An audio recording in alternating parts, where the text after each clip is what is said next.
Caramba! The Simpsons is the second longest running scripted primetime series in the United States. Matt Groening's animated sitcom first aired way back in 1988 and has become one of the most popular shows in the world. In 2007, The Simpsons Movie hit theaters around the world and was met with universal critical acclaim. And it grossed $527 million worldwide to boot.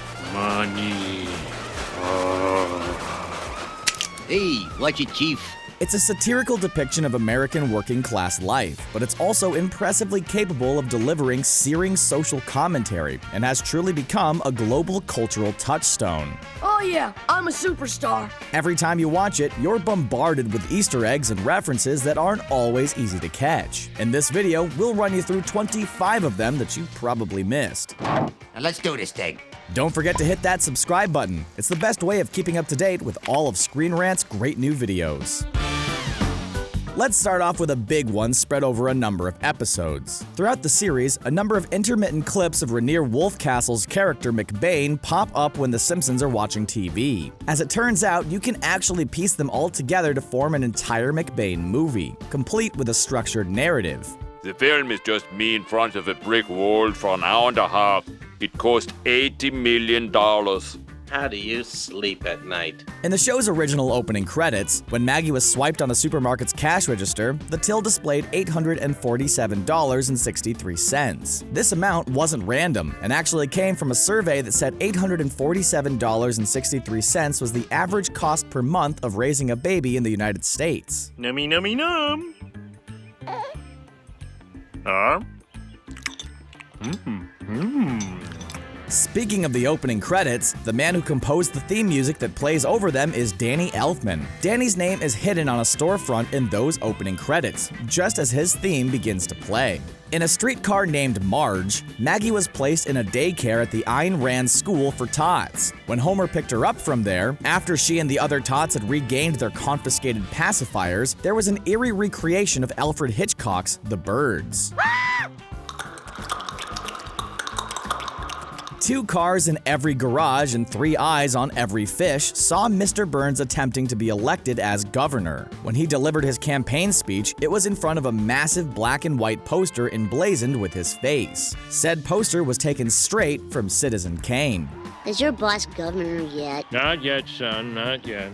In Lisa the Beauty Queen, the Simpsons' eldest daughter was sworn in as the new Miss Springfield. The framing and tone of the shot rather eerily echoed a famous photograph of Lyndon B. Johnson being sworn in as president after the assassination of JFK. Duffless saw Lisa attempting to determine if Bart was dumber than a hamster. When he reached for 2 electrically charged cupcakes, the sequence was animated frame for frame to follow Alex DeLarge's realization that he could no longer enjoy sex and violence in A Clockwork Orange. Ow! Ow! Ow! On a number of occasions throughout the years, the number A113 has been used as the inmate and mugshot numbers for the likes of Krusty, Sideshow Bob, and Bart. This wasn't random, as the number refers to a room used by animation students at the California Institute of the Arts. It has also appeared in several other animated shows and a number of Disney Pixar movies. The front saw Grandpa Simpson taking all the credit for Bart and Lisa's ability to come up with kick-ass itchy and scratchy ideas. At the ceremony, just before Grandpa won a writing award, none other than The Simpsons creator Matt Groening could be seen laughing when the clip of the Itchy and Scratchy episode was played. The chalkboard gag in Dead Pudding Society saw Bart writing, "I am not a 32-year-old woman," over and over again. This, of course, made reference to the fact that Bart is voiced by a woman, Nancy Cartwright, who at the time was 32. Cartwright is now 60 years old, so this Easter egg is now pretty much an antique. In Lisa on Ice, there were 2 men sat behind Homer in the ice hockey crowd.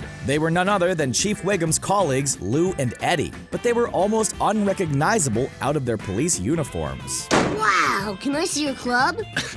It's called a baton, son. Oh, what's it for? We club people with it. In the I Am Furious episode, when Bart's comic book Angry Dad became a success, an online company decided to make an animated version of the stories. In a very cool meta reference, Homer's real-life voice actor Dan Castellaneta auditioned for the role of the character inspired by the man he voices. Woohoo! When do I get paid? In 2012. Go! Bart vs. Australia saw Bart make a prank call to an Australian boy, sparking international outrage. After making an apology down under, Bart mooned a group of Aussies, which angered them. As the Simpsons escaped the country in a helicopter, the scene was extremely similar to a famous photo from the fall of Saigon. In the episode, Lisa the Vegetarian, guest star Paul McCartney said that if you play the song Maybe I'm Amazed backwards, it revealed a recipe for lentil soup. The episode's closing credits were accompanied by said song, and sure enough, if you play it backwards, a faint voice can be heard reciting said recipe.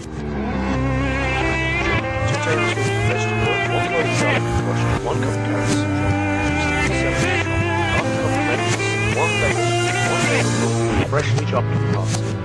The Homer's Barbershop Quartet episode saw Principal Skinner recognizing an old prison helmet from his days in a Vietnam POW camp. It had the number 24601 on it, which is the prison number tattooed on Jean Valjean in Les Mis. Small world, huh? It is. It really, really is.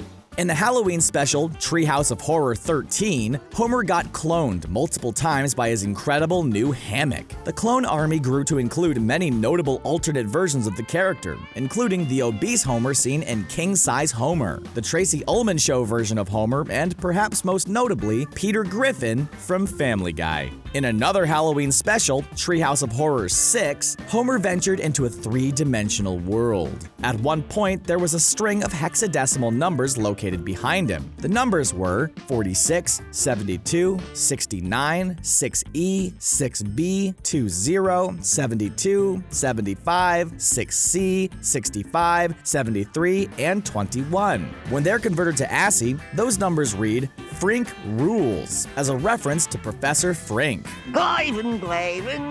The final Halloween episode Easter egg we're including comes from Treehouse of Horror 28. One segment includes a parody of Coraline, in which Snowball the Fifth speaks for the first time. The voice of Snowball the Fifth was provided by Neil Gaiman, the man who wrote the brilliant 2002 Coraline novel. For centuries, the cat has been the symbol of intelligence, the other world, savoir-faire. Oh, shiny!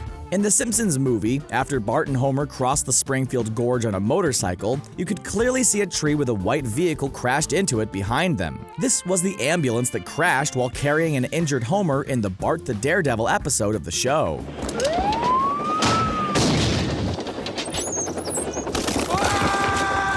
In Dark Knight Court, there was a literal Easter egg in the intro's famous couch gag. The Simpsons family were all on the couch, represented as decorated Easter eggs, apart from Homer, who didn't realize they were there, so he sat on them and crushed them. The Surf Sons was a parody of the medieval fantasy genre. While there was obviously no nuclear power plant in this fantasy world, there was still space for some classic mutated three-eyed creatures. In this case, in the form of a dragon on the title screen and a raven in the episode itself, which is also a reference to Game of Thrones. And Maggie gets the beat. In Marge vs. Singles, Seniors, Childless Couples, and Teens, and Gays, the people of Springfield lobbied to deprive the town of all child-friendly things. As Moe turned the R on the Toys R Us sign around, Milhouse could be seen making a face reminiscent of the famous Weeping Frenchman photograph from World War II.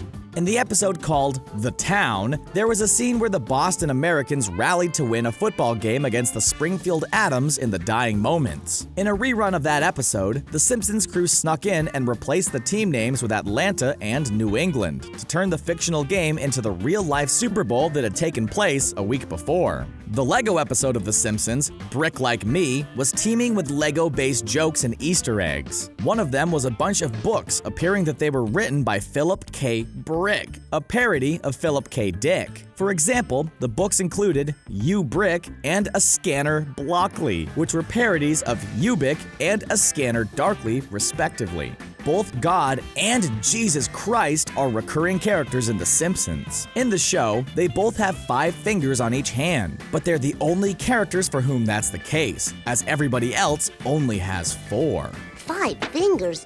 Ooh, freak show. And that's the end of our video. Did you enjoy it? Can you think of any memorable Simpsons Easter eggs that were easy to miss? Let us know your thoughts in the comment section below. And don't forget to like, share, and subscribe to Screen Rant for more great videos just like this one. See you later, and don't have a cow, man!